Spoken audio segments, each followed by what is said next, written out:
Once upon a midnight dreary, while I pondered weak and weary over many a quaint and curious volume of forgotten lore, while I nodded, nearly napping, suddenly there came a tapping, as though someone gently rapping at my chamber door. "'Tis some visitor," I muttered, tapping at my chamber door. "Only this, nothing more." Distinctly I remember it was in the bleak December, and each separate dying ember wrought its ghost upon the floor. Eagerly I wished morrow, vainly I had sought to borrow from my books surcease of sorrow for the lost Lenore, for the rare and radiant maiden whom the angels named Lenore, nameless here and forevermore. And the silken, sad, uncertain rustling of each purple curtain filled me with fantastic terrors never felt before, so that now, to still the beating of my heart, I stood repeating, "'Tis some visitor entreating entrance at my chamber door, some late visitor entreating entrance at my chamber door. This it is, and nothing more." Presently my soul grew stronger, and hesitating then no longer, "Sir," said I, "or madam, truly your forgiveness I implore.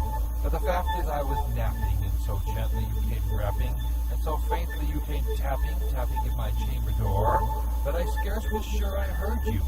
Here I opened up the door. Darkness there, nothing more." Deep into that darkness peering, long I stood there wondering, fearing, doubting, dreaming dreams no mortals ever dared to dream before. But the silence was unbroken, the stillness gave no token, and the only word there spoken was the whispered word, "Lenore?" This I whispered, and an echo murmured back the word, "Lenore." Merely this, and nothing more. Back into the chamber, turning, all my soul within me burning. Soon again I heard a tapping somewhat louder than before. "Surely," said I, "surely that is something at my window lattice. Let me see then what thereat is, and this mystery explore. Let my heart be still a moment, and this mystery explore. 'Tis within, nothing more." Open here I flung the shutter, when with many a flirt and flutter in there stepped a stately raven of the saintly days of yore. Not the least obeisance maybe, nor a minute stopped or stayed he, but within of lord or lady, perched above my chamber door, perched upon a bust of Pallas just above my chamber door, perched and sat, nothing more. Then this ebony bird beguiling my sad fancy into smiling by the grave and stern decorum of the countenance of war. "Though thy crest be shorn and shaven, thou," I said, "art sure no craven, ghastly grim and ancient raven, wandering from the nightly shore. Tell me what thy lordly name is on the night's Plutonian shore."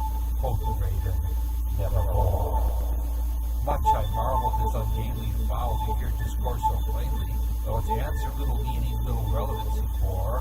For we cannot help agreeing that no living human being ever yet was blessed with seeing bird upon his chamber door, bird or beast upon the sculptured bust above his chamber door with such name as Nevermore. But the raven, sitting lonely on the plastic bust, spoke only that one word, as if his soul in that one word he could outpour.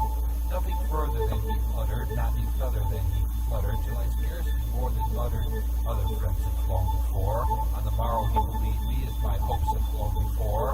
Then the bird said, "Nevermore."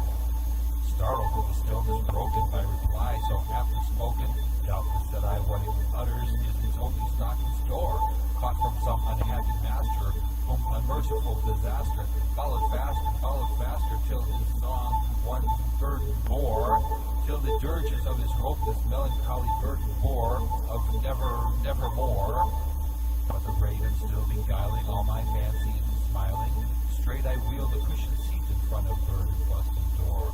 Then upon the velvet sinking, I betook myself to linking fancy upon fancy, thinking what this ominous bird of yore, what this grim, ungainly, ghastly, gaunt, and ominous bird of yore meant in croaking, "Nevermore." "Prophet," said I, "thing of evil, prophet still, as bird or devil, by that heaven that bends above us, by that God behold the door, tell this soul with sorrow laden, yet within the distant Eden it shall clasp a saintly maiden whom the angels named Lenore, clasp the rare and radiant maiden whom the angels named Lenore." Quoth the raven, "Nevermore." Be that word our sign and